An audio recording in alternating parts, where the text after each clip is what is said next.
السلام علیکم ورحمۃ اللہ وبرکاتہ۔ الحمد للہ نحمده ونستعینه ونستغفره ونعوذ باللہ من شرور انفسنا ومن سیئات اعمالنا من يهده اللہ فلا مضل له ومن يضلله فلا هادی له أشهد أن لا إله إلا الله وأشهد أن محمدا عبده ورسوله أما بعد فإن خير الحديث كتاب الله وخير الهدي هدي محمد صلى الله عليه وسلم وشر الأمور محدثاتها وكل محدثة بدعة وكل بدعة ضلالة وكل ضلالة في النار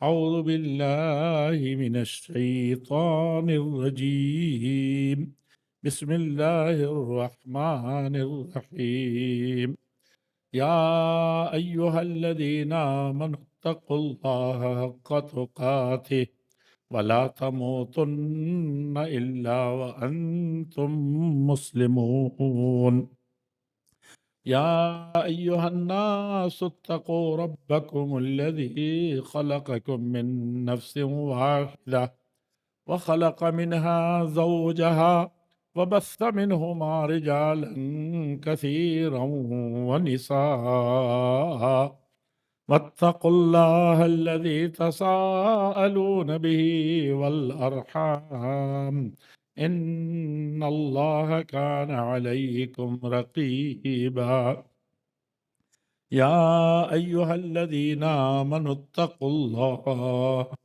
وقولوا قولا سديدا يصلح لكم أعمالكم ويغفر لكم ذنوبكم ومن يطع الله ورسوله فقد فاز ومن يطع الله ورسوله فقد فاز فوزا عظيما وقال تبارك وتعالى في موضع آخر فاعترفوا بذنبهم فسحقا لأصحاب السعير وقال في موضع آخر وكذلك جعلناكم أمة وسطا لتكونوا شهداء على الناس ويكون الرسول عليكم شهيدا۔ میرے بہت ہی عزیز اور محترم خطبہ اور مقررین حضرات، جنہوں نے آج صبح 9 بجے سے اس وقت تک ایسی قوم کو، ایسے معاشرے کو، ایسے ملک کو اور ایسی ملت کے لوگوں کو وہ غذا جس کے سب محتاج ہیں اور اس کے بغیر انسان زندہ نہیں رہ سکتا، اس کی اصلی زندگی باقی نہیں رہ سکتی، وہ غذا فراہم فرما رہے ہیں۔ اور دنیا کی بڑی بڑی لیبارٹریز قائم ہیں جس میں بڑے بڑے طب کے، طبی سائنس کے بڑے بڑے اسکالرز اور محققین وہاں دن رات اپنی جان کھپا رہے ہیں، اور جو بیماریاں پھیل رہی ہیں اس کے علاج کے لیے دنیا میں ہزاروں نہیں لاکھوں کروڑوں ڈاکٹر جٹے ہوئے ہیں۔ ان بیماریوں کو دور کرنے کا مسئلہ ہو یا ان بھوکوں کو غذا دینے کا مسئلہ ہو، ساری دنیا اس پر چیخ رہی ہے اور ساری کوششیں صرف کر رہی ہیں۔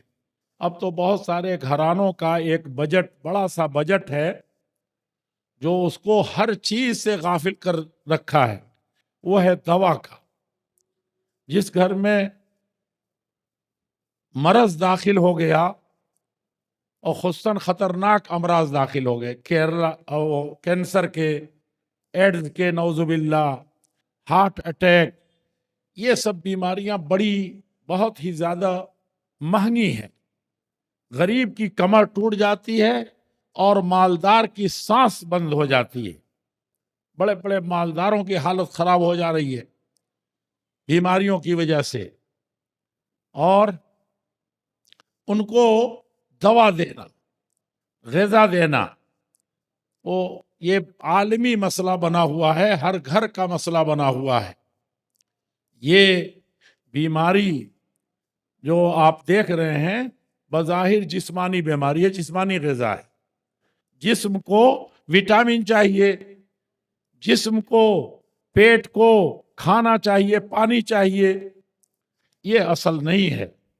کسی نے کہا ہے کہ تم دن بھر میں 3 مرتبہ اگر کھانا ضروری سمجھتے ہو، امام احمد بن حنبل رحمۃ اللہ علیہ کی طرف لوگ اس قول کو منسوب کرتے ہیں کہ انسان اگر دن میں 3 مرتبہ زیادہ سے زیادہ کھانے کا محتاج ہے اپنے جسم کو قائم رکھنے کے لیے، تو علم کو اور علمی غذا کو، ایمانی غذا کو، روحانی غذا کو حاصل کرنے کا وہ کم سے کم 10 مرتبہ 10 مرتبہ بہت ضروری ہے کہ وہ غذا ملے۔ جس طریقے سے انسان کم سے کم زندگی میں پورے دن میں 1 مرتبہ کچھ نہ کچھ کھائے تب وہ زندہ رہے گا، تب وہ جسم باقی رہے گا، تب وہ امراض کا مقابلہ کر سکے گا۔ آپ فرماتے ہیں کہ علم اور روحانیت یہ 10 سے کم نہیں ہو سکتی۔ اب وہ ایک لمبی چیز ہے کہ 10 ہی کیوں، لوگوں نے جو اس کو تقسیم کیا ہے، کہا کہ زندگی کے ہر موڑ پر، ہر لمحے اس غذا کی ضرورت ہے۔ کون سی غذا ہے وہ؟ روحانی غذا، جو علماء آپ کو دے رہے تھے سویرے سے۔ احمل علی النفس واستقبل فضائلها فإنك انت بالروح لا بالجسد انسان۔ کسی نے، عرب نے کہا ہے کہ یہ نفس جو ہے اس کو غذا پہنچاؤ، اس کو تم وٹامن دو، اس میں اگر کوئی مرض ہے تو اس کو نکال کے پھینکو، اور سوچتے رہو، فکر مند رہو کس سلسلے میں کہ یہ مرض دور ہو جائے۔ میں آپ کو ایک لطیفہ سنا دوں۔ آج تقریر کرنی نہیں تھی، کل 2-3-4 دنوں سے، حالانکہ مجھے کبھی بھی گلا میرا نہیں پھنسا، ایک مرتبہ بحرین کے ایک کانفرنس میں اچانک پتہ چلا کہ بالکل آواز رکے، اور اس سے پہلے اس کے بعد میں کبھی گلا پھنسنے کی بیماری نہیں، لیکن کل جو ہوا لکھنؤ کے کانفرنس میں، پرسوں بھی تھوڑا تھوڑا تھا، اور کل جمعہ کے وقت السلام علیکم جو خطیب کہتا ہے وہ کوئی نہیں سن سکا، جو بالکل نیچے بیٹھتے ہیں۔ میری تقریر کہاں کی تھی، کہاں چلی گئی؟ میں نے کہا کہ لوگوں، اللہ کے نبی صلی اللہ علیہ وسلم اغتنم خمسن قبل خمس، اس میں سے صرف صحتک قبل مرضک، مرض ایک چیز آ گئی، مولانا صاحب کی کل تقریر دھری رہ گئی، قرآن کی آیت مکمل نہیں پڑھ پا رہے ہیں۔ ایسی کیفیت کیا حاصل ہے؟ اس کا مرض آ گیا۔ اب اس زبان سے یہ بتائیے کہ کتنا دن بھر میں استعمال ہو رہا ہے دنیا کے لیے، کتنا ہم گلا پھاڑ رہے ہیں، کیسے اپنے سامنے والے کو سمجھا رہے ہیں، کیسے اس مال کو بیچ رہے ہیں۔ ایک چھوٹی سی چیز لاحق ہو گئی تو آپ پورے طور پر ناکارہ ہو گئے۔ غنیمت جانیے، جب تک کہ اب وہ بیٹھے ہوئے ہیں کہ ہم مرنے کے وقت کوئی تلقین کر دے گا، لا الہ الا اللہ پڑھ لیں گے۔ نصیب نہیں ہوتی ان لوگوں کو جو عام دنوں میں، عام حالات میں، عام جگہوں میں وہ لا الہ الا اللہ نہیں پڑھتے، استغفر اللہ نہیں پڑھتے، تلقین کرنے والے بغل میں بیٹھے رہتے ہیں اور ان کے زبان پر کلمہ جاری نہیں ہوتا۔ یہ کیوں؟ اس لیے کہ جب کرنا تھا جب اس کو جاری کرنا تھا اس وقت نہیں کیا. اب زبان میں لکنت ہو گئی، اب فرشتہ آ گیا ہے، اب سوار ہو گیا ہے، اب سب چیز پر کنٹرول ہونے والا ہے. اس وقت آپ کی زبان کہاں سے نکل سکے، کہاں سے چلے گی؟ تو یہ جو وَاسْتَقْبِلْ فَإِنَّكَ بِالْرُوحِ لَا بِالْجَسَدِ انسانوں، یہ بتائیے آپ کا جو جسم ہے اس کی وجہ سے انسان کہلا رہے ہیں یا جو اس کے اندر روح ہے اس کی وجہ سے کہلا رہے ہیں؟ اگر وہی انسان ہیں آپ تو انسان کی تو عزت کی جاتی ہے.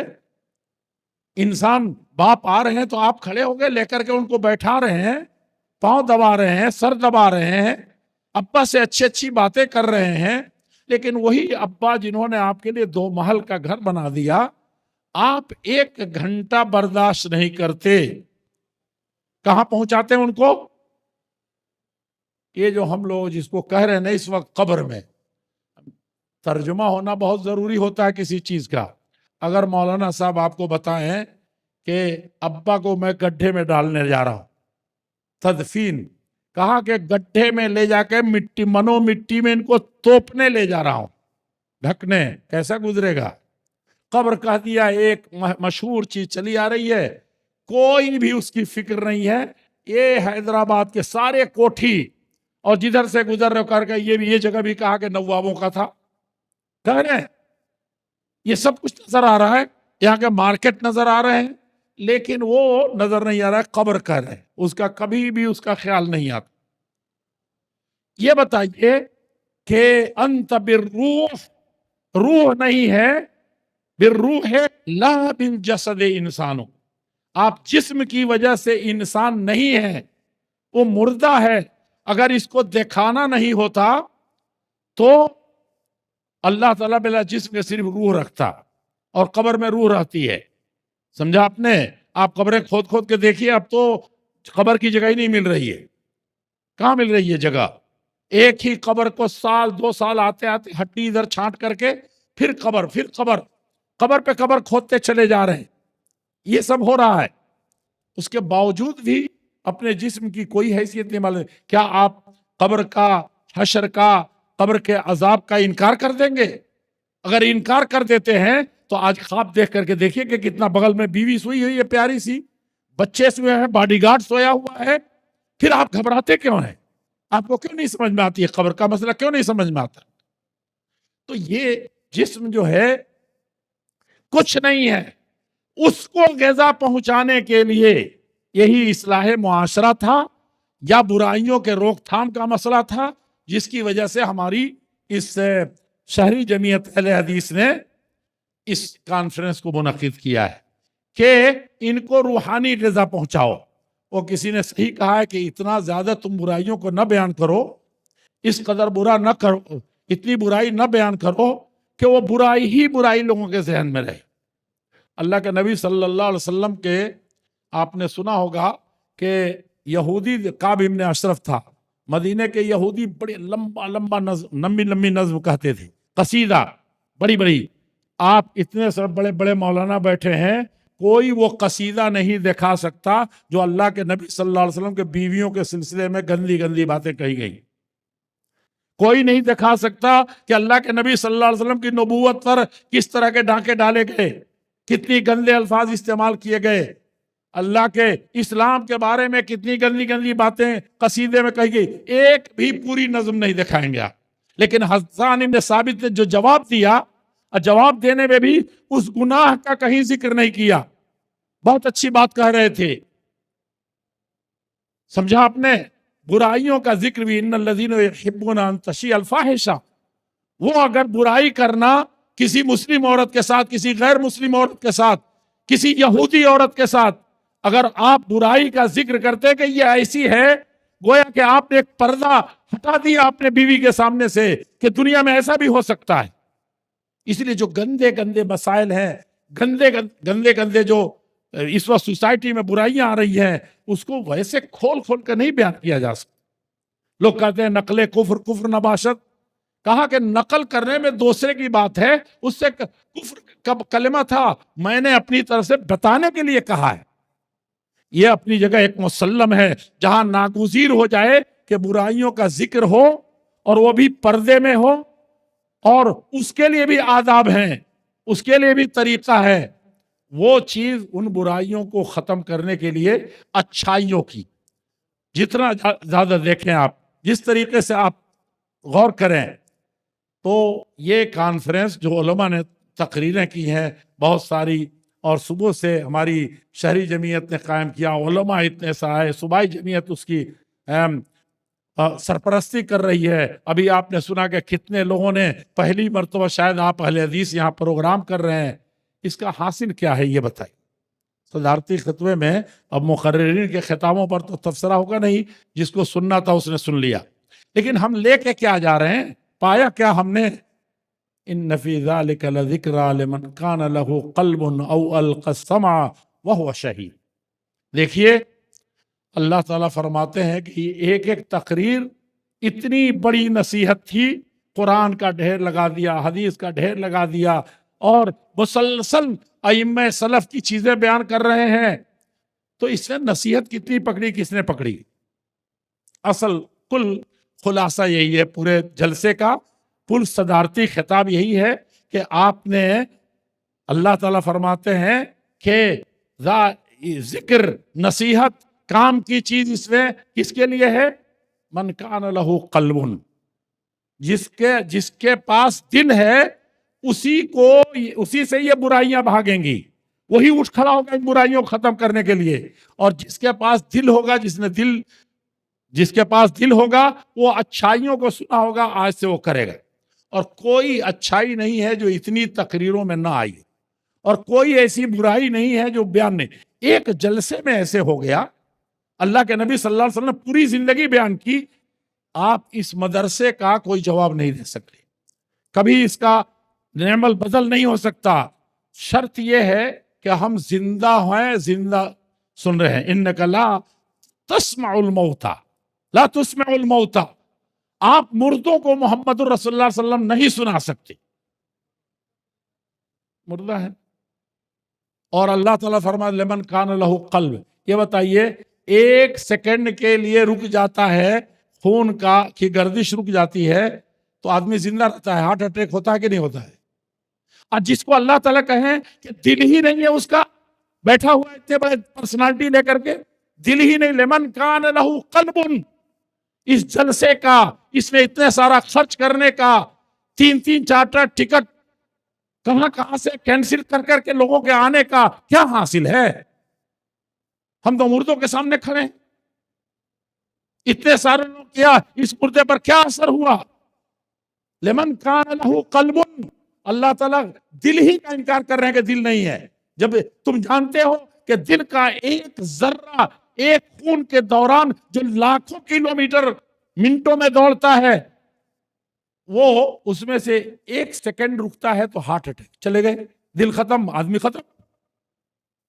یہ اللہ تعالیٰ فرماتے ہیں کہ یہ حیات ہے، وَلَكُمْ فِي الْحَيَاةِ وَلَكُمْ فِي الْقِصَاصِ حَيَاةٌ يَا أُولِي الْأَلْبَابِ، یہ جو جان کے بدلے جان لیتے ہیں ان میں زندگی ہے۔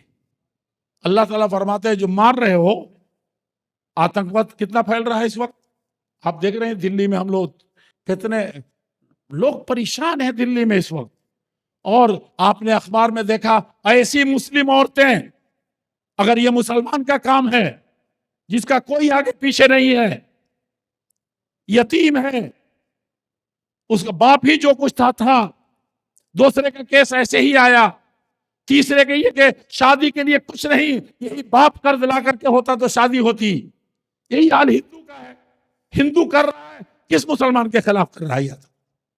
کون ہے ظالم؟ کیا مطالبہ ہے اس کا؟ بتائیں گے آپ؟ اگر مسلمان ہے تو یہ بتاؤ تم نے کس کو مارا ہے؟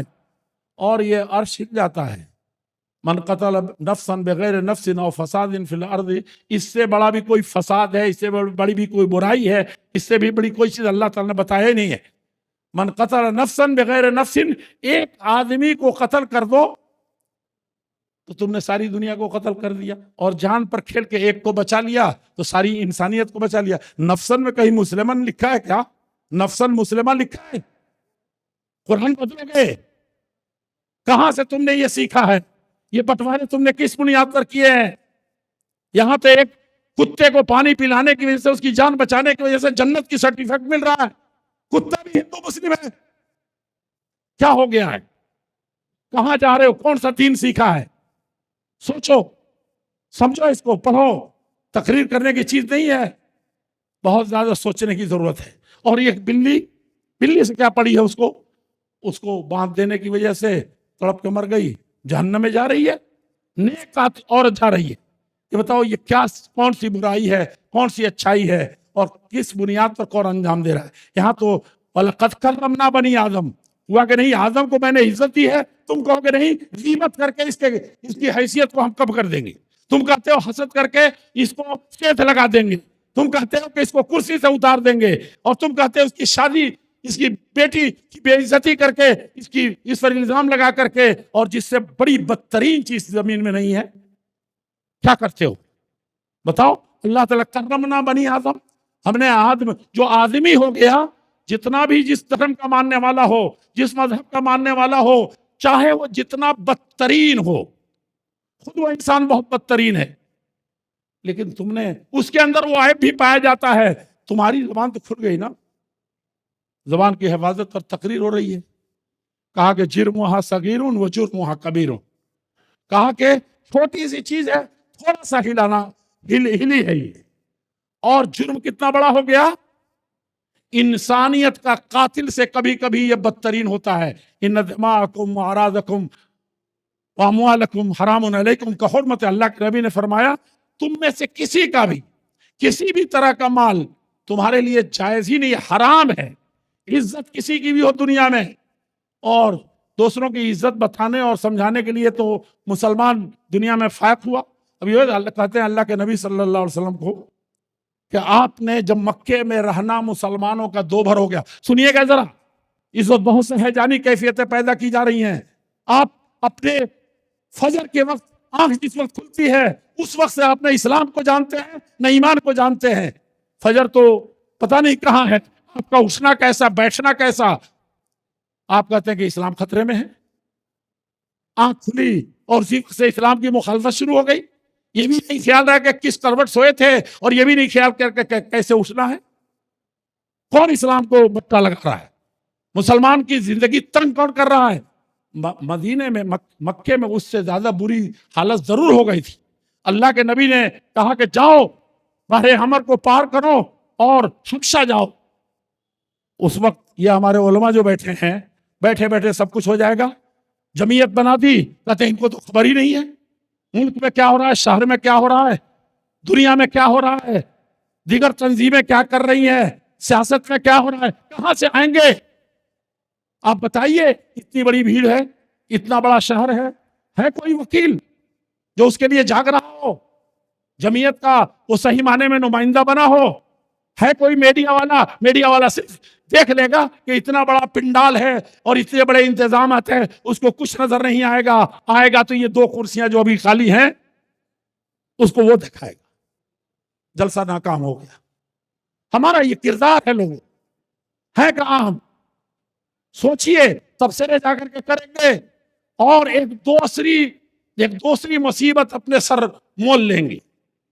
یہی ہے جلسوں کا حاصل، ہماری تقریروں کا، ہمارے کھانے کا، ہمارے آنے کا، ہمارے جانے کا، مولانا لوگوں کے تقریروں پر تبصرے کرنے کا، اور زیادہ سے زیادہ بہت اچھے ہیں تو کسی کو بڑھا دینے کا، کسی کو گھٹا دینے کا۔ لگتا ہے کہ اللہ کا کلام اس نے پڑھا ہی نہیں تھا، جماعت کا مزاج بگڑا ہے، فلاں کی تقریر بہت اچھی ہے، فلاں بہت چیخ رہے تھے، گلے پھاڑ رہے تھے، اور پتہ نہیں کیا کر رہے تھے، وہ تو بہت اچھے ہو گئے، اور سیدھے ایک بیچارہ آیا، قرآن کی آیتیں پڑھی، سیدھا سا ترجمہ کیا، قرآن و حدیث کی بتائی، چلا گیا۔ کوئی گرمی نہیں، کوئی مزہ نہیں، لگتا نہیں کہ اللہ کا کلام پڑھا گیا ہے، لگتا نہیں محمد رسول اللہ صلی اللہ علیہ وسلم کا پیغام پڑھا گیا ہے۔ یہ کیا چیز ہے لوگوں؟ کہاں ہم بھٹک رہے ہیں؟ تقریر کون کرے گا، سنے گا کون، عملی زندگی میں کون اتارے گا؟ اس کو جاننے کی ضرورت ہے۔ حبشہ گئے تھے، اور وہاں صرف حضرت مریم، یہود نے بڑے سنگین الزامات لگائے تھے، اور عیسیٰ علیہ السلام پر یہود نے اس قدر مجرم قرار دیا کہ ان کو ذبح کر دیا، سولی پر چڑھا دیا۔ بیٹھے ایسے ہی بیٹھے ہوئے ہو. صرف ایک تقریر کی تھی، برائیاں نہیں، صرف بتا دیا تھا وہ تو بہت پاک تھیں. عزت بچائی عیسائیوں کی، اس سلطنت میں جگہ مل گئی، انٹرپول والے بیٹھے رہ گئے، اس سے پھٹکار کے بھگا دیا. قریش جہاں چلے جاتے تھے ان کا نمائندہ، ان کا سفیر، ان کا وزیر خارجہ کوئی رد نہیں کرتا تھا، گرچہ وہ دنیا کے ذلیل لوگ ہو چکے تھے. لیکن یہاں وہ غریب مارے ہوئے ستائے ہوئے مسلمان فقیر مہاجر صرف ایک حدیث دوسرے کی عزت بچائی، اس کا فرض تھا. لیکن وہ عیسائیوں کی سب کچھ تھی، عیسائیوں کا ایمان تھا. اور مریم علیہ السلام، مریم کی چند آیتیں پڑھی تھی. عیسیٰ علیہ السلام نعوذ باللہ جن کو مجرم کر کے ان لوگوں نے ایک طرح سے سولی پر چڑھایا، ٹھیک ہے، ہمارا ما قتلوه وما صلبوه لیکن شبہ لہم، قتل نہیں کر سکے تھے. لیکن آج بھی آپ دیکھ رہے ہیں قریصۃ القیامہ ہے نا فلسطین میں، آپ اس کی تاریخ پڑھیے اور اس کو دیکھیے. اس وقت جو یہاں ہو رہا ہے اوقاف کے ساتھ، اپنی تاریخ بھی نہیں جانتے، اپنے کو نہیں جانتے. میرے عزیزوں، میرے بھائیوں، تقریر کرنے کا کوئی حاصل نہیں. اگر تقریر تھی تو ایک تقریر کافی تھی جو صبح میں ہو گئی، دوسری آئی تو حجت تمام کر دیا، تیسری آئی تو ہمارے دل کو دہل جانا چاہیے تھا، اور جس طریقے سے تھا جیسے نکل پڑنا چاہیے تھا کہ آج جلسہ نہیں ہونے دیں گے. تبلیغی جماعت والوں کے بارے میں کہتا ہوں، مولانا ایسی جماعت جس نے سب کچھ کما دیا، بیٹھ کے اعتراض کرتے ہیں نماز نہیں پڑھوا سکے وہ اس امت کو، اس کے علاوہ ان کا کوئی کام نہیں. اور گھوم پھر کے اہل حدیثوں نے نماز درست کرانے کی کتنی کوشش کی. وہ نماز ہی کیا تھی؟ ان الصلاۃ تنہی عن الفحشاء والمنکر. جو ایک برائی بھی کہتے کہ گھٹے پڑے ہوئے ہیں، ایک برائی جو تھی ہم سے نہیں دور ہو سکتی. اس نماز نے ہم کو وہ نمازی نہیں بنایا جو آ کر کے مسجد میں چھٹ چھٹ چھٹ چھٹ ایسے پیشاب کر. شاید سب روایتیں کا تقصی کریں تو پتہ چلے کہ کچھ کھڑے ہو کر کے بھی کیا تھا. مسجد جیسی جگہ میں آج دنیا کا آپ آدی بھاسیوں کو چل کے دیکھیے، انڈمان اور نکوبار میں چل کے دیکھیے، انہوں نے جو انسانوں کو دیکھ کے بھاگتے ہیں، آج بھی ان کے بدن پر تن اور کپڑا نہیں، تن پہ کپڑا نہیں ہے. وہ بھی ایسا نہیں کہیں آئیں گے، ان کو بھی دیکھا کہ کچھ نہ کچھ مہذب ہو جاتے ہیں، ایسی جگہ بیٹھیں گے نہیں پیشاب، چل جا کے مسجد میں بیٹھے. نمازوں نے کہاں سکھایا ہم کو لڑنا؟ ہم تو علماء جماعت میں، جمعیت میں، مسجد کے متولیت میں، وہاں ہم نے اپنے اختلافات نہیں بھلائے، وہاں ہمارے ذہن سے وہ کیڑا نہیں گیا، وہ فحشا، وہ منکر اور وہ دنیا کے سب سے بڑے خرافات جس کی جڑ اختلاف ہے، وہ چیز نہیں گئی. اور وہ کہتی ہے کہ نماز کیا کرتی ہے؟ سب سے پہلے انہی چیزوں کو بھگاتی ہے. کیسی نہیں کہ ایک عادت میری نہیں چھوٹ سکی، ایک بری عادت نہیں چھوٹ سکی، بری مجلس نہیں چھوٹ سکی، جھوٹ نہیں چھوٹ سکا. حسد و کینہ ویسے ہی تھا جیسے ہم 10 سال کی عمر میں نماز شروع کیے تھے اور 40 سال تک وہی کینہ ہے، وہی خاندانی، وہی لسانی، وہی جغرافیائی، وہی مسلکی، وہی سب جھگڑے ہیں. کہاں کیا نماز نے ہم سے؟ اس سے بھی زیادہ کوئی فساد کی چیز ہے جو چنگلی ہوتی ہے، غیبت ہوتی ہے، اس سے بھی کوئی فساد کا ذریعہ ہے. قومیں برباد ہو گئی، گھر برباد ہو گئے، کتنے میاں بیوی کتنی برباد ہو گئی. کہاں ہے تقریر؟ ہے کہاں؟ نہ تقریر سے ممکن ہے، نہ تحریر سے ممکن. وہ کام جو انسان کا اخلاق کرے، اخلاق بھی دیکھ لیا، اور عیسائی مذہب کے ان کے بڑوں کی بڑائی بیان کر دی اور ان کی عزت کہہ دیا کہ نہیں عیسائی ہیں لیکن مریم علیہ السلام ایسی تھی، پاک تھی. عیسیٰ علیہ السلام ایسے نہیں تھے، ایسے تھے. قرآن کی آیت سنا دی، عزت بچائی دوسروں کی، مسلمانوں کی وہ عزت ہوئی ہے کہ قریش کے سفیر اور وزیر خارجہ بھگا دیے گئے وہاں سے. آگے کی جو سب کہانیاں پڑھیں گے کیا ہوا تھا. لے میرے عزیزوں، یہ عمل سے زندگی بنتی ہے، جنت بھی جہنم بھی. یہ خاکی اپنی فطرت میں نہ نوری ہے نہ ناری ہے، جاننے کی ضرورت ہے. میراث کے بارے میں سنو، میں اس میراث کے بارے میں جتنا دن سے مولانا واجد صاحب کتاب لکھے ہوئے ہیں اور پتہ نہیں کتنی تقریریں ہوئی، مسلم پرسن اللہ ہاتھ سے نکل گیا. اب آپ کے اوپر کوئی اور چیز تھوپی جا رہی ہے. آپ تو پہلے سے سرے سے اس کو، وہ تو کم سے کم تھوڑا بڑھا کے دے رہا ہے. آپ کے قرآن سے تھوڑا مخالفت ہو رہی ہے لیکن دینے کو تو واجب کر رہا ہے نا. شریعت اور قرآن و حدیث اور اس کی نزاکت اور ایمان کی کسوٹی آپ جانتے ہیں، وہ کیا جانتا ہے؟ وہ تو جانتا ہے عورت کے حق کے نام پر میں نے اتنا دیا۔ قصہ سنا رہے تھے، میں بھی تاریخ بغداد ایک دن الٹا کچھ دنوں پہلے، مولانا 14ویں جلد میں غالباً ہے، 10-20 سال پہلے کی بات ہے۔ مولانا یہ عورتیں سن رہی ہیں تو سنیں۔ ایک قاضی صاحب تھے، خطیب بغدادی نے لکھا ہے کہ ایک اور قاضی تھے، بڑے نیک، بڑے اچھے، ان کو ضرورت پڑی کہ ایک اور شادی کروں۔ جوانوں یہ تو مت یاد رکھنا زیادہ کہ شادی ایسے بھی کر لی جاتی ہے، سمجھا؟ شادی کی ان کو ضرورت تھی، لیکن پہلی بیوی سے اس قدر محبت اور اس کے تطیب خاطر، اس کا دل رکھنے کا جو اس کے دل میں جذبہ تھا، کہا کہ بیوی اور عورت کو سب سے زیادہ سخت کیا چیز ہوتی ہے؟ سوکن ہوتی ہے۔ تو وہ یہ بھی نہیں چاہتے بیوی جانے، اور یہ بھی چاہتے تھے کہ شادی ضرور ہو جائے، بہت ضرورت ہے۔ بہت چپکے سے شادی کی قاضی صاحب نے، یہ تاریخ بغداد کے حوالے سے کہہ رہا ہوں، شادی کی اور ایسی جگہ اس طرح سے شادی کی کہ بالکل الگ تھلگ، کسی کو بھنک بھی نہ لگے۔ روز جیسے شیروانی اور ابا قبا چوگا چڑھا کر کے آتے تھے، اس دن بہت سادے آئے گھر میں، اور ہمیشہ اگر 4 بجے آتے تھے تو اب 3:30 ہی میں گھر آ جاتے تھے کہ کہیں سے شک نہ ہو کہ کہیں کوئی باہر بھی ہے۔ سمجھا کہ نہیں سمجھا؟ تو ہوتا رہا۔ بیوی بھی کیسی بیوی ہوگی جو شوہر کو نہ سمجھ پائے؟ یہ بھی ایک مسئلہ اس وقت، لڑکا دلہا دلہن کو سمجھ رہا ہے، نہ دلہن دلہن کو سمجھ رہا ہے، اور کہہ رہا ہے کہ ہم لوگ پہلے فرینڈ شپ میں زندگی گزاریں گے، فلاں شپ میں رہیں گے۔ ارے شپ میں کیا رہو گے؟ پہلے سب کچھ جوانی گنوا دی، عزت گنوا دی، جوہر گنوا دیا، تو اب ایسے ہی مارے پھرو۔ اس سے نہیں ہوتا ہے جو آج کل دوستی کر کے وہ اس کو پہچان رہا ہے، اس کو پہچان رہا ہے۔ یہ تو حرام کاری بھی ہے، اور بدترین عورت وہ بعد میں وہی بیوی بن جاتی ہے اسی مرد کے نظر میں، بھلے چاہے جتنے عشق و محبت سے شادی کی۔ تو بہرحال بیوی بھی ویسے ہی تھی، جتنے نیک کیے تھے اتنے وہ بھی بھانپ گئی کہ کچھ نہ کچھ ایسا ہے۔ یہ چاہے 4 بجے کے بجائے 3:30 میں آ جائیں، پہلے جو اتنا ہدیہ لے کر کے آتے تھے چاہے اتنا لے کے آ جائیں۔ اب اس کو بھی سمجھ میں آنے لگا، اور عورت ہی کیا جو سوکن کو نہ جان سکے، چاہے وہ 7 سمندر پار رکھی گئی ہو۔ جیسے فلپین کا سنا رہے تھے، یہ صحیح واقعہ ہے، ذکر کیا ہے کویت والوں نے۔ تو مولانا اس نے بہرحال پتہ کیا چپکے سے، اور وہ جان گئے کہ ایک بیوی ان کی اور ہے۔ اس نے کہا جب اس شوہر نے ہمارا اتنا خیال رکھا، اس قدر خیال رکھا، تو ہم اپنے شوہر کو تکلیف پہنچانا نہیں چاہتے۔ شوہر ہمارا سکھ محسوس کرے گا، اس لیے وہ بھی پہلے سے زیادہ ٹوٹ کے چاہنے لگے، اور یہ تو چاہ ہی رہے تھے کہ کہیں سے خبر نہ لگے۔ قاضی صاحب کا انتقال ہو گیا۔ انتقال ہونے کے بعد یہ عبرت و موعظت و نصیحت کی وہ داستان ہے، ورنہ تلک حدود اللہ فلا تعتدوها، اللہ کے اس سیماؤں کو فلانگنے والے یہ مسلمان ہیں، وہ نہیں جو قانون بدل رہے ہیں، وہ ہے بدل دیا، دیش نکالا کر دیا ہے۔ جس عورتوں کے نام پر یہ صورت بنی اور انہی سے شروع ہوئی۔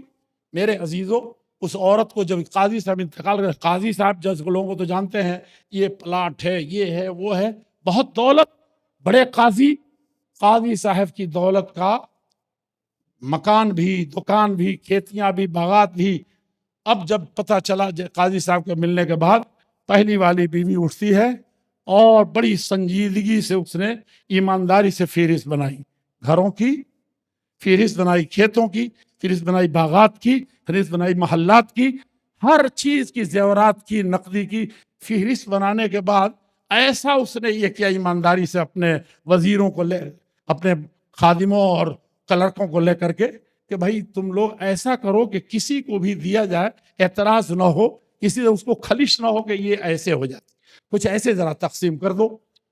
تقسیم کرا کر کے اور بڑے اہتمام سے اس نے بھیجا، چونکہ پتہ کر لیا تھا، اسے جانتی تھی کہ ایک بیوی ان کی پہلے سے چلی آ رہی۔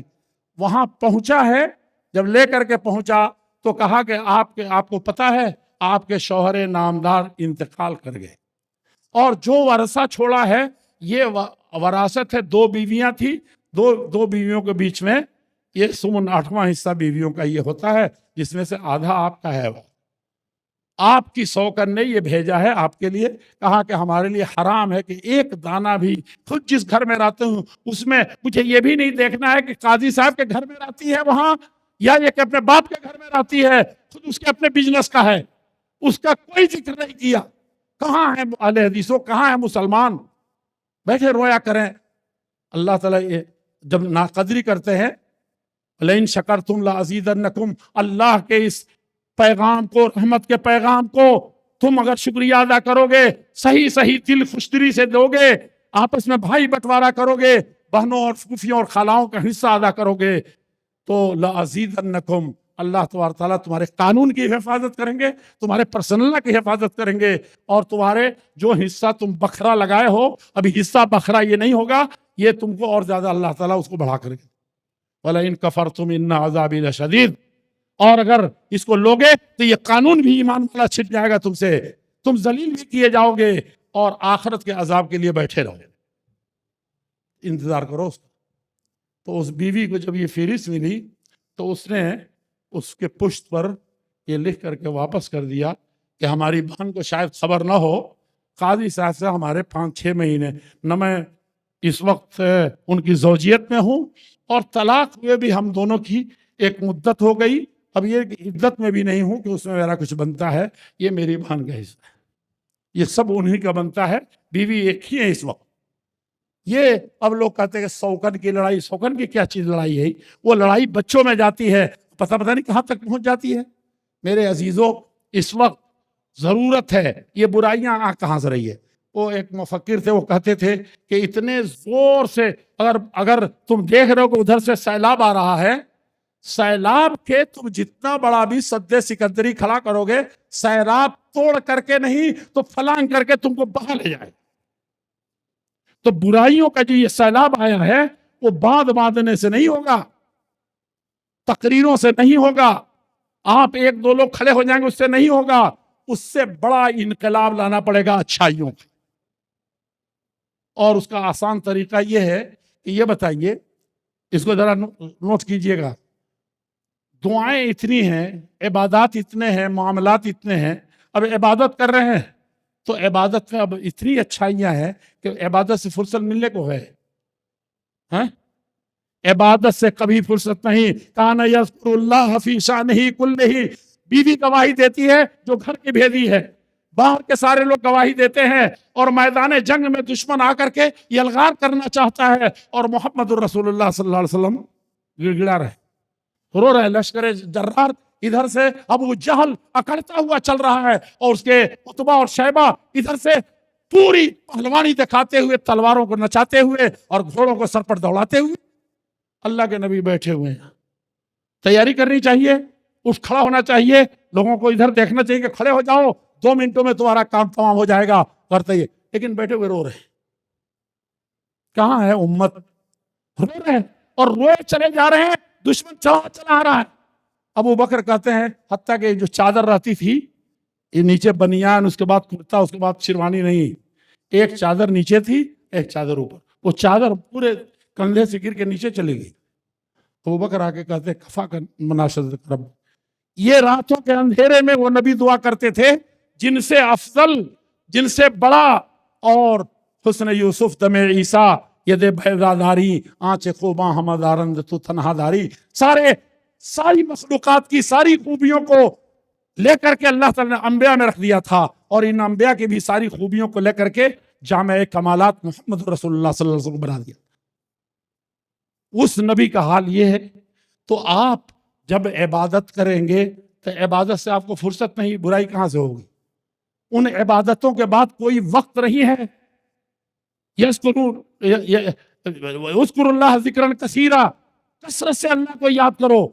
جمعہ کی نماز پڑھ رہے ہو، سویرے سے سورہ کہف پڑھ رہے ہو، درود شریف پڑھنے کا دن ہے، اس کے بعد 10 مسائل ہیں تمہارے، نیکی سے نکلنے کا فرصت ہی نہیں ملی، ادھر حی علی الصلاح حی علی الفلاح ہو گیا، چلے گئے۔ اور اس کے بعد اللہ تعالیٰ کہتا ہے فَإِذَا قُضِيَتِ الصَّلَاةُ فَانتَشِرُوا فِي الْأَرْضِ، اب تم کو مہلت ملی ہے کہ جاؤ زمین میں، دکان میں جاؤ، مکان میں جاؤ، کھیتی میں جاؤ، وَابْتَغُوا مِن فَضْلِ اللَّهِ، روزی اس وقت کماؤ۔ اور روزی کمانے میں کیا ہے؟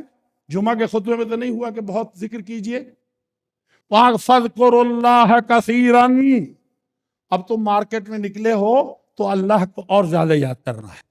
ایک تو زبان کا ذکر، ایک تو اللہ سے ذہن کا کنیکشن، تیسرے جو یہ چیز دے رہے ہو، لے رہے ہو، خرید رہے ہو، کسی سے بات کر رہے ہو، اس وقت بھی اللہ کا خوف اس کی شریعت میں کیا ہے کہ یہ جو خرید رہے ہیں قسط پر. مولانا صاحب کے کہنے سے جائز ہو جائے گا کیا؟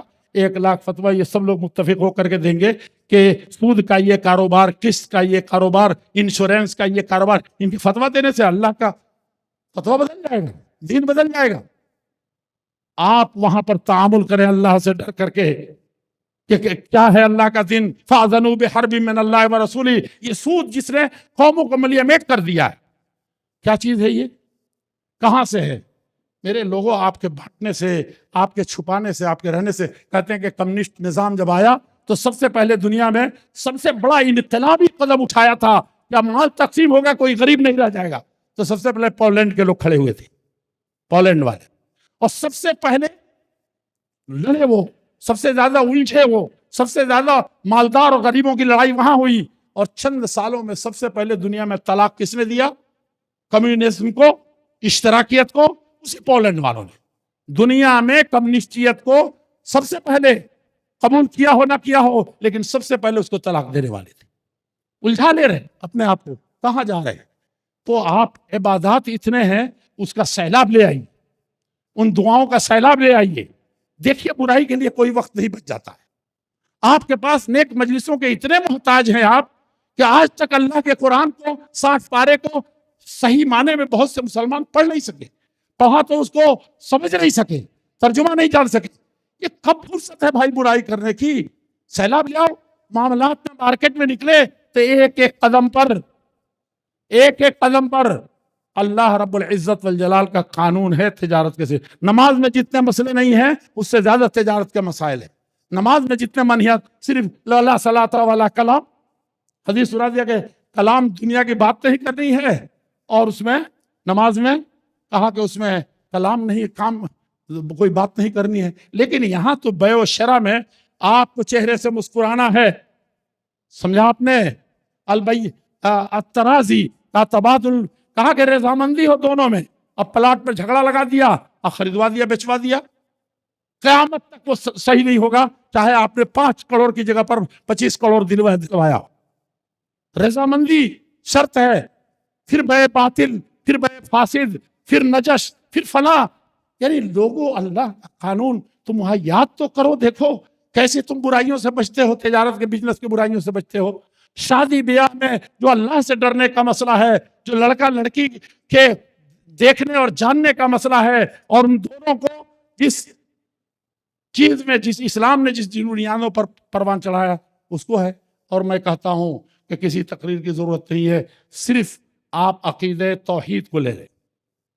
ہم کو تو آپ معاف کریں تو میں کہوں کہ عقیدہ آپ کے ساؤتھ میں تو اتنا عقیدہ، اتنا منہج ہو رہا ہے کہ مجھے دیکھ کے تعجب ہوتا ہے. ان کے اندر کیوں برائی ہے بھائی؟ عقیدہ والوں کے کیوں ہے؟ میں نے تو عقیدے میں یہ دیکھا کہ یہاں کا ایک شاعر کہتا ہے مولانا کہ ہاتھوں میں کوئی جنبش نہیں، آنکھوں میں تو دم ہے، رہنے دو ابھی ساغر و مینا میرے. ویسی صاحب کیا سنا رہے تھے؟ سنا رہے تھے کہ 3 کروڑ صرف چرسی ہیں اس میں، 2 کروڑ فتح فیون والے ہیں، 1 کروڑ اتنا ہے. حکومت کے آنکڑے ہیں، پیش کر رہے ہیں. سمجھا آپ نے؟ اللہ کچھ نہیں ہے اس ملک میں. وہ تھا جو شاید کوئی گھر مکے میں خالی ہو، عرب میں خالی ہو، جس میں شراب نہ ہوتی. وہ 2 یتیموں کا قصہ سنا ہے نا؟ اس کے گھر میں بھی کوئی دولت تھی، کھانا تھا تو شراب ہی کا تھا. یہی زندگی تھی. کیا تھا وہ؟ عقیدہ توحید. ایک اللہ کے ماننے والی قوم ہو گئی. یہ موحدین ہیں. گلا خشک ہو گیا پڑھاتے پڑھاتے ان کا توحید ربوبیت. ارے اس کے آدھا بھی نہیں ہے جو مشرکین اس وقت مانتے تھے. وَلَئِن سَأَلْتَهُم مَّن خَلَقَ السَّمَاوَاتِ وَالْأَرْضِ لَيَقُولُنَّ اللَّهُ. کہتے تھے کہ آسمان اللہ نے بنائے، زمین اللہ نے بنائی. فَأَنَّىٰ يُؤْفَكُونَ. تو تھوڑا سا بھٹک جاتے تھے کہ بیٹا بیٹی میں کوئی لات منات دے دیں گے، کچھ اور سے مل لے. وہاں زیادہ پختگی تھی. اور یہاں کیا ہوا ہے؟ ہر آستانے پر، ہر درگاہ پر، ہر جگہ جو چاہتے ہیں کرتے چلے جاتے ہیں۔ میرے عزیزوں، میرے بزرگوں، یہ عقیدہ توحید تھا۔ اور وہاں عرب کا شاعر کیا کہتا ہے، یاد اگر رہنے دو ہاتھ میں جنبش نہیں، آنکھ سے دیکھوں گا تو صبر رہے گا، اسی سے میں زندہ رہوں گا، شراب نہیں رہے گی، مر جاؤں گا۔ اور وہاں عرب کا شاعر کیا کہتا تھا، اذا مت فدفنی، اے بیٹو اذا مت فدفنی الی جنب کرمۃ تروی عظامی بعد موت عروسها، کہا کہ میرے بیٹوں، میرے گھر والوں، میرے بھائیوں، مجھے جب مر جاؤں تو مجھے انگور کے جڑوں میں دفن کرنا۔ مر بھی جاؤں گا تو اس وقت انگور کے جڑوں سے میرے جسم کو شراب کی لذت مجھے سکون دے گی، مرنے کے بعد بھی۔ کیا چیز تھی؟ انما الخمر والمیسر والانصاب والازلام، جوا بازی، سٹے بازی دنیا میں کیسی کیسی چل رہی ہے۔ ہوا کہ یہ حرام ہے، الا حرمت الخمر، محمد رسول اللہ، اہل حدیثوں، حدیث ہے یہ۔ کیوں سوسائٹی میں ہے؟ ایک جوان نکلا، یہاں لاؤڈ اسپیکر کے اتنے خرچ کی بھی ضرورت ہے، بس چلا جا رہا ہے ایسے کہتا ہوا۔ لوگ مجلسوں میں بیٹھے ہوئے ہیں، لہو لعب کر رہے ہیں، آپس میں لڑ رہے ہیں۔ حمزہ کو نہیں دیکھا کہ حمزہ کے دونوں، حضرت علی کے اونٹوں پر حمزہ کس طرح سے حملہ کیے تھے، اور دونوں اونٹوں کو وہی سب کچھ دولت تھی کس طریقے سے ختم کر دیا تھا۔ یہ شراب کا نشہ تھا، یہ جوا کا نشہ تھا۔ لیکن جیسے ایک لفظ اللہ حرمت الخمر، اللہ کے نبی کا ایک ایلچی آ کر کے گلی میں ایسے ہی کر کہ شراب حرام کر دی گئی، ہونٹوں سے لگی ہوئی شراب، منہ میں گئی ہوئی شراب پھونک دی گئی، پھینک دی گئی، مدینے کی گلیوں میں شراب بہہ گئی۔ صرف ایک گھر ملتا ہے کہ ان یتیموں کے گارجین نے کہا کہ یتیم کے مال کھانا تو دنیا میں سب سے بڑا حرام کام ہے، تو اس کو وہ روکے رہا کہ اپنا تو بہا دیا، اس بیچارے کا مال کیسے میرا کیا اختیار ہے۔ سمجھا آپ نے؟ تو ایسا عقیدہ توحید لے آئیے۔ کہاں ہے؟ سب سے بڑی برائی آتنکوادی کی ہے اس وقت۔ پورا سیریا برباد ہو گیا، پورا عراق برباد ہو گیا، پورا افغانستان برباد ہو گیا۔ ہندوستان میں جو کچھ ہو رہا ہے دیکھ رہے ہیں، ہندو مسلم فسادات آپ نے امریکہ میں دیکھ لیے، شیعہ سنی کی لڑائیاں دیکھ لی۔ کون ہے یہ موحدین؟ ان کا توحید گیا کہاں؟ میرے عزیزوں، وہاں تو یہ ہے کہ جس نے مارا ہے، ستایا ہے، بازاروں میں بیچا ہے، منہ پر تھوکا ہے، اور 4 مہینے تک بھوک کو رکھا ہے اور ذلیل کر، عورت بھی کر رہی ہے، بچہ بھی کر رہا ہے، گھر کا گارجین بھی کر رہا ہے، مسلسل سال بھر، یہ 4 مہینہ مجھے یاد نہیں اس وقت، حضرت خبیب رضی اللہ عنہ کیا کیا۔ اور اب یہ ہے کہ تم کو ذبح کیا جائے گا، سولی پورا مکہ جمع ہے، وہاں لا کر کے سولی چڑھایا جائے گا ذبح کر کے۔ آتنکوادی، اللہ سے ڈرنے والوں سنو، اہل حدیث، حدیث پر چلنے والوں سنو۔ وہاں کہا کہ کیا خواہش ہے تمہاری؟ عورت نے کہا کہ ہم اللہ کے یہاں جا رہے ہیں تو اپنا بال بنوانا چاہتے ہیں۔ صاف کر لے تھوڑا سا، پہلی آدمی کو کتنا دن سے کتنا بڑا ہوا ہوگا، کوئی پوچھنے والا نہیں۔ کہا کہ چلو اس کو اس طرح دے دو۔ کیا تھا؟ اس ظالمہ عورت کے، اس ظالم خاندان کے، اور آج سولی پر چڑھانے کا مکے میں اعلان کروایا ہے۔ اور کیا ہوا؟ جیسے دیکھا کہ بچہ کھیلتا کھیلتا اس آدمی کے پاس چلا گیا، تو کہا کہ اتنا ستایا ہے، آج مکے میں اس کو سولی قتل کیا جائے گا، تماشا بنایا جائے گا، جاتے جاتے یہ بدلہ ضرور لے لے گا۔ فَتَلَقَّعَتِ الْمَرْأَةُ، عورت ڈھال گئی کہ میرا جاتے جاتے یہ کم وقت جا رہا، مجھے بھی میرے بچے کو لے جائے گا۔ دیکھو اہل حدیثو، موحد وہ ہوتا ہے شیدائی سنت رسول مصطفیٰ صلی اللہ علیہ وسلم۔ کوئی ہے تو کون ہے وہ تھے جن پر عقیدہ توحید کا نشہ تھا، اور محمد الرسول اللہ صلی اللہ علیہ وسلم کی محبت جو دنیا عشق آتی ہے، 1,00,000 عشق اس پر، اس محبت پر قربان تھا۔ اتنا بھی برداشت نہیں کیا کہ ایک عورت کو تھوڑی دیر کے لیے یہاں دہشت گردی، رعب پھیلا رہے اسلام کا نہیں، اسلام کا کھنڈ کھنڈ کر رہے ہیں۔ یہ ایک دو قصہ ہو تو بتایا جائے، 1-2 مسائل نہیں ہیں، زندگی کے ہر گوشے میں یہی تھا۔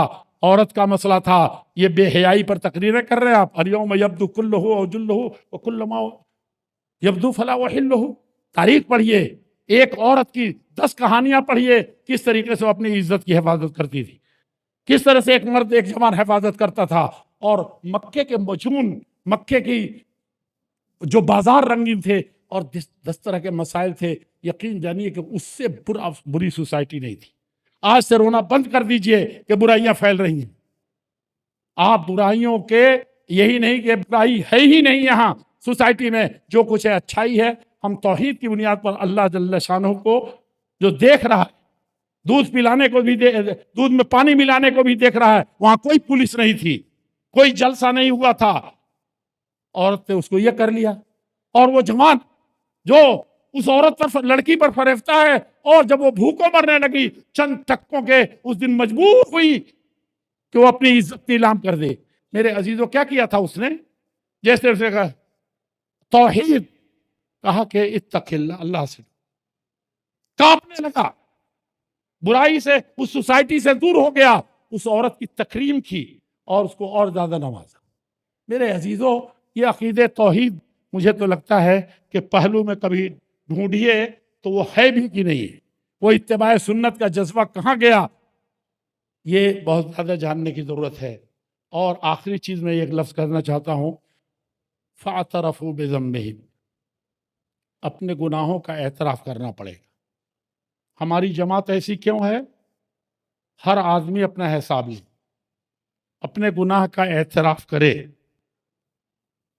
اپنا حساب کرے. فَاعْتَرَفُوا بِذَنبِهِمْ, جماعتی زندگی میں, جمعیت کی زندگی میں, خاندانی زندگی میں, انفرادی زندگی میں, ازدواجی زندگی میں, بچوں کے حقوق کے سلسلے میں, ملک کے حقوق کے سلسلے میں, ملت کے حقوق کے سلسلے میں, اور سب سے بڑی چیز کنتم خیر امہ, تم ہو نہیں, تم جانور اس سے بدتر تھے, لیکن یہی صحابہ کیا ہو گئے؟ سب سے بہترین امت ہو گئے. اخرجت للناس, تمہارے رہتے ہوئے کسی کافر کو کوئی گزند نہیں پہنچنا چاہیے, تم ہو.